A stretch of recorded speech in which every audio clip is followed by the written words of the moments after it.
भारत और United kingdom के बीच एक फ्री ट्रेड एग्रीमेंट हुआ है और उस फ्री ट्रेड एग्रीमेंट का फायदा किसानों को भी होगा, ऐसी बात हो रही है। किस तरीके से होगा, कौन कौन से किसान हैं जिनको फायदा होगा, इसका भारत की पूरी अर्थव्यवस्था पर किस तरीके से असर होगा, खासतौर पर कृषि अर्थव्यवस्था पर, इन सारे बिंदुओं को समझने के लिए हमारे साथ आज हैं एमएसपी पर जो हाई पावर कमेटी बनाई है सरकार ने, उसके सदस्य विनोद आनंद जी।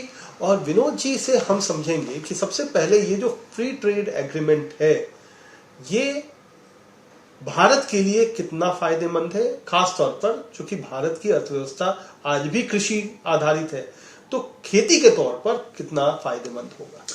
वो भारत की कृषि जो पहले वाली थी और वो भारत की कृषि जो अब है, नरेंद्र मोदी जी के नेतृत्व में, दोनों अलग है। क्योंकि यहाँ पे सहकारिता का एक अर्थतंत्र और जुड़ा है।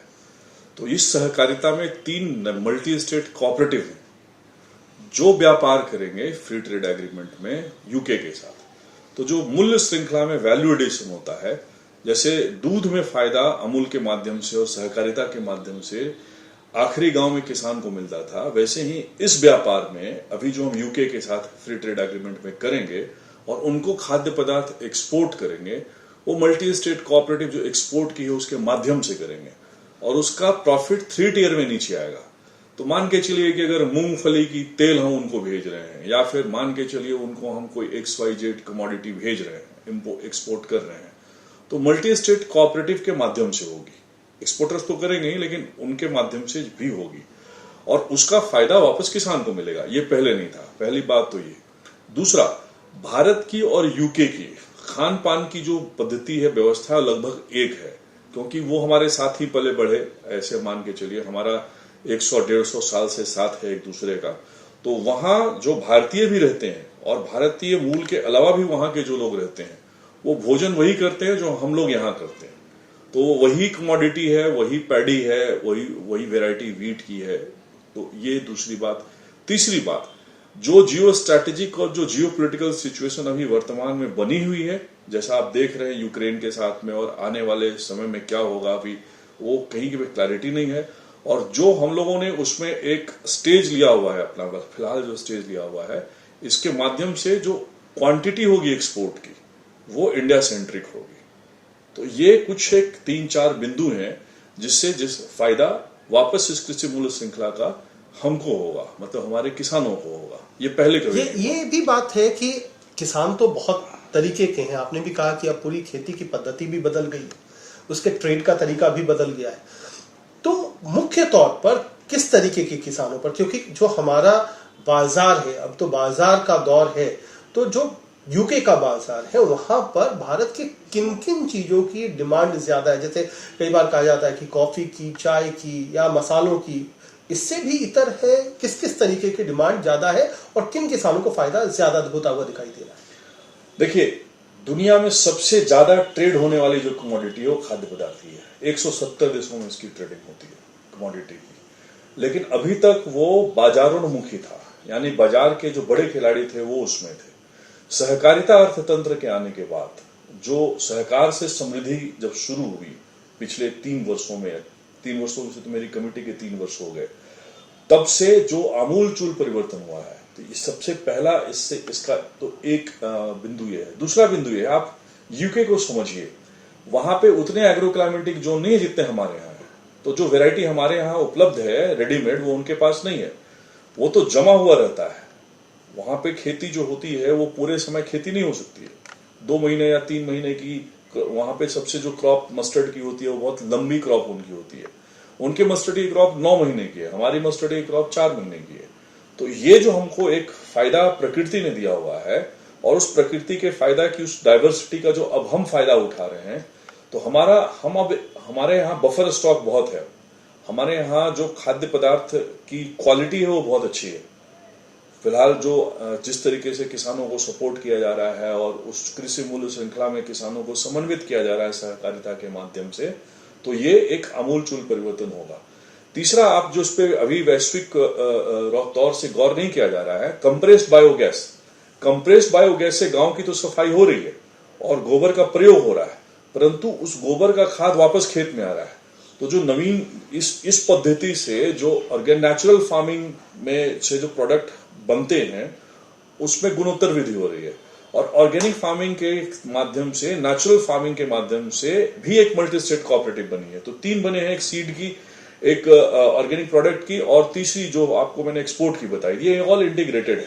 तो इस तीनों का फायदा, चूंकि ये सहकारी तंत्र में है और पैक्स लेड है, पैक्स टू अपेक्स है, कोई बाजार का एक्सपोर्टर जो प्राइवेट लिमिटेड है वो इसके सदस्य नहीं हो सकते, वो इसका फायदा नहीं ले सकते।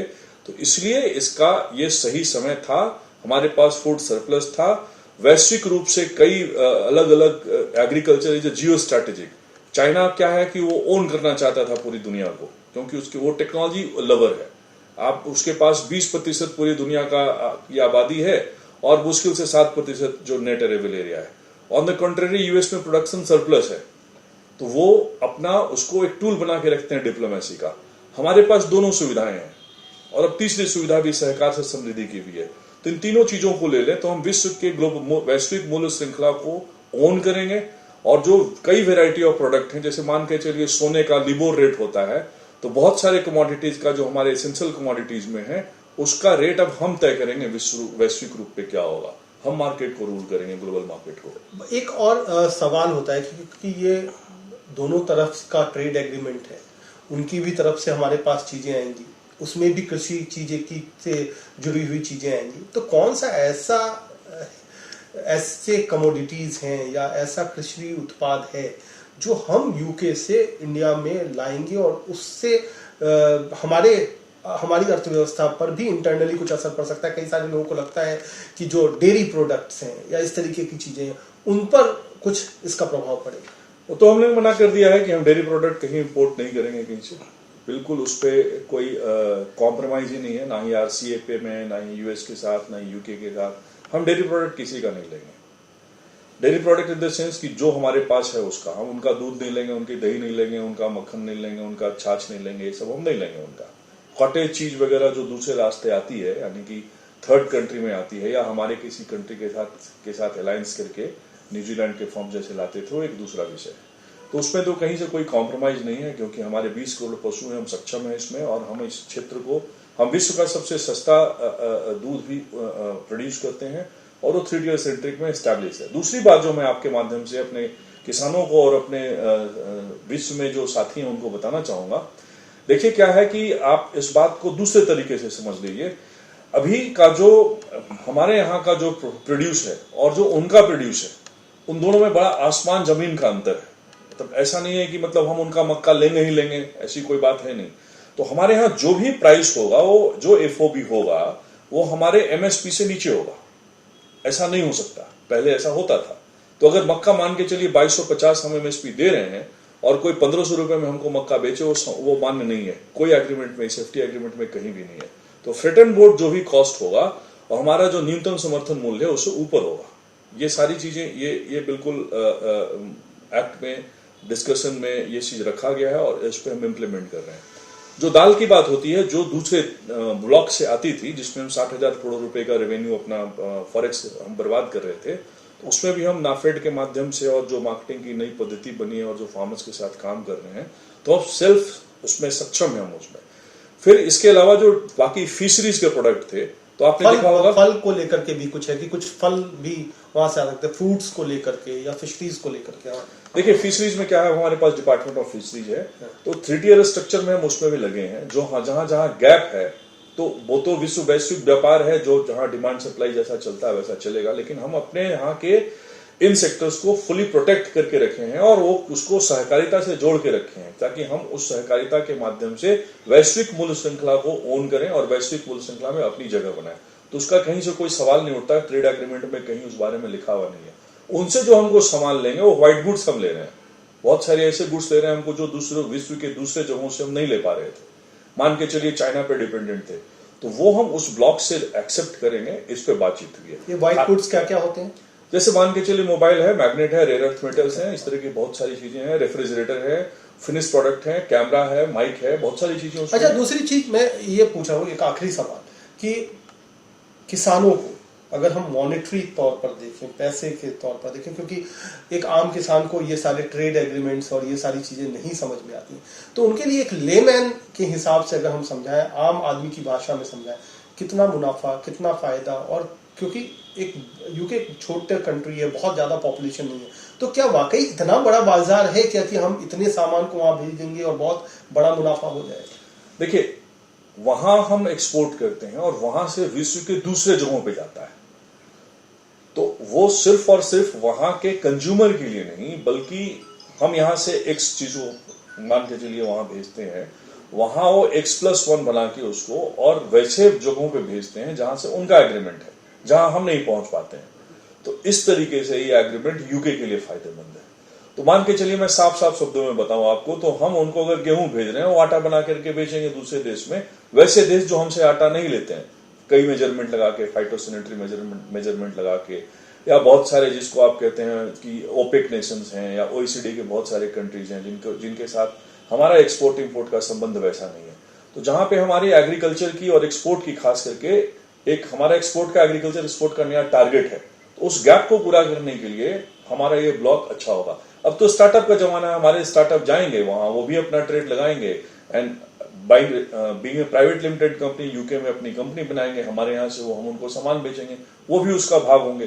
तो this is going to like a kill कि अब हम वैश्विक मूल्य श्रृंखला में जब उत्पादक हम हैं, हमारे किसान इतना मेहनत करते हैं, हम किसान के ऊपर इतना कुछ उनका सम्मान करते हैं, किसान सम्मान तो आप देख ही रहे हैं, लेकिन इसके साथ साथ में जो सुविधाएं हम किसानों को उपलब्ध करवा रहे हैं वो विश्व के किसी जगह पे नहीं करवाया जाता। यहाँ तक यूएस में तो सब्सिडी के हिसाब से चलते हैं, हमारे किसान बगैर सब्सिडी के पेरिसेबल कमोडिटीज को उगा रहे हैं और विश्व के सबसे बड़े हॉर्टिकल्चर उत्पादक हैं। तो ये कहना कि उनका सामान हम लेंगे, कुछ एक ब्लॉक्स ऐसे हैं, कुछ लोगों की मानसिकता भी निकली नहीं है, इसलिए प्रधानमंत्री ने 5 प्रण कहा है, रिमूवल ऑफ कॉलोनियल माइंडसेट। तो उनको बाहर के सेब भी अच्छा लगता है, बाहर का संतरा ही अच्छा लगता है, उनको नमस्कार है, प्रणाम है, उनके पास पैसे हैं, वो खाते रहे, मर्सिडीज चलाते रहे, दैट्स अ सेपरेट इश्यू। लेकिन हमारा संतरा सबसे अच्छा है, हमारा सेब सबसे अच्छा है, और हमारे पास जो वेराइटी है वो दुनिया की सबसे अच्छी वेराइटी है, न्यूट्रिशियस वेराइटी है। और ये बात हम पूरे विश्व को सहकारिता से समृद्धि के माध्यम से, सहकारिता तंत्र से ना ही सिर्फ बता रहे हैं बल्कि उनको बेच भी रहे हैं, और उसमें सफलता भी मिल रही है। फिगर्स उसके अच्छे हैं, आप आंकड़े खंगाल के देखेंगे सहकारिता से कितना फायदा हुआ है जब 3 सहकारिता तंत्र ये बना है तब से। तो कई सारे मसले हैं, और समझने की बात यह है कि भारत एक बड़ा उत्पादक देश है और इसीलिए उसे बाजार की जरूरत है, और जब बाजार इस फ्री ट्रेड एग्रीमेंट के जरिए खुलेगा तो उसका फायदा जो खास तौर पर है कई सारे सहकारिता की चेन के जरिए वो किसानों तक पहुंचेगा। तो किसान जो कि मेहनत भी करता है, जो अपना खून पसीना बहाता है, लेकिन उसको अपने उत्पाद की कीमत उस तरीके से नहीं मिल पाती है जो उसे मिलनी चाहिए, तो ये फ्री ट्रेड एग्रीमेंट कहीं ना कहीं उनको उस फायदे तक पहुंचाने का एक माध्यम साबित हो सकता है। कैमरामैन अजय कुमार के साथ कुमार कुणाल, दिल्ली आज तक। अगर ये वीडियो आपको पसंद आया है तो इसे लाइक जरूर करें। अगर चैनल अभी तक सब्सक्राइब नहीं किया है तो कर लें और नोटिफिकेशन पाने के लिए बेल आइकन भी दबा दें।